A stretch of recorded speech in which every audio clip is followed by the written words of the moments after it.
The Adventure of Mark and the Hidden Treasure. Mark was a regular boy who lived in a quiet village called Willow Creek.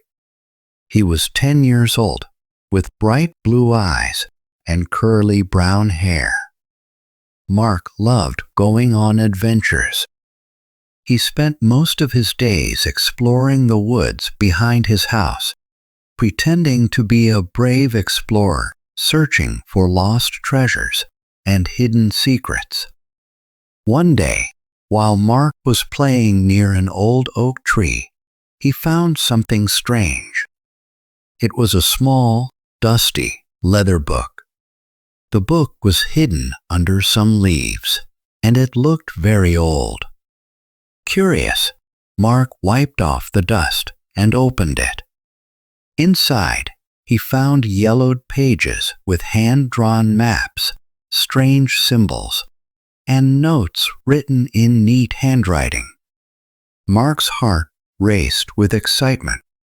Could this be a real treasure map? He quickly ran home to show the book to his grandfather. Grandpa George was sitting in his favorite chair by the fireplace, reading a newspaper, when Mark burst in. "Grandpa, Grandpa, look what I found," Mark exclaimed, holding the book up. Grandpa George put on his glasses and took the book from Mark. He carefully looked through the pages, studying the maps and notes. Well, this is quite a find, Mark," Grandpa George said with a smile. "This book looks like it was written by an explorer long ago. It could be a treasure map." Mark's eyes widened. "Do you really think so, Grandpa? Do you think there's a treasure hidden somewhere?" Grandpa George chuckled. "It's possible, but finding a treasure won't be easy. You'll need to follow the clues in the book carefully, and who knows where they might lead you." Mark was determined to find the treasure. The next morning, he packed a small backpack with some food, a water bottle, a flashlight, and the book. He told his mom he was going on an adventure and promised to be back before dark. With the book in hand, Mark headed towards the woods. The first map in the book showed a path that started at the old oak tree, the very place where Mark had found the book. Mark followed the map, walking through the woods until he reached a large rock shaped like a turtle, just like the map described. Next to the turtle-shaped rock was a note written in the book. To find the first clue, look under the turtle's head. Mark knelt down and carefully lifted a small rock that was under the turtle-shaped boulder's head. Underneath, he found a piece of parchment with a riddle written on it. "I have a face, but no eyes, hands, but no fingers. I tell stories of time. What am I?" Mark thought for a moment. "A clock," he said aloud, realizing the answer. The map showed a picture of an old, abandoned house not far from where Mark was. According to the book, there was a clock inside that held the next clue. Mark made his way to the house, which was covered in ivy and looked like no one had been there for years. The door creaked as Mark pushed it open. Inside, the house was dusty and full of cobwebs. In the living room, Mark saw an old grandfather clock standing in the corner. It was tall and made of dark wood, with a glass door that showed the clock's golden pendulum. Mark opened the glass door and looked inside. There, hidden in a small compartment, was another piece of parchment. This one had a map and another riddle. "I fly without wings. I cry without eyes. Wherever I go, darkness flies." What am I? Mark puzzled over this for a while. He knew the answer was something that fit the description, but it wasn't easy. After some thought, he suddenly realized a cloud. The map showed that the next clue was hidden at the highest point in Willow Creek, the top of Blueberry Hill. Mark knew the hill well. It was a steep climb, but the view from the top was worth it. You could see the entire village from there, and on a clear day, you could even see the distant mountains. Mark hurried towards Blueberry Hill.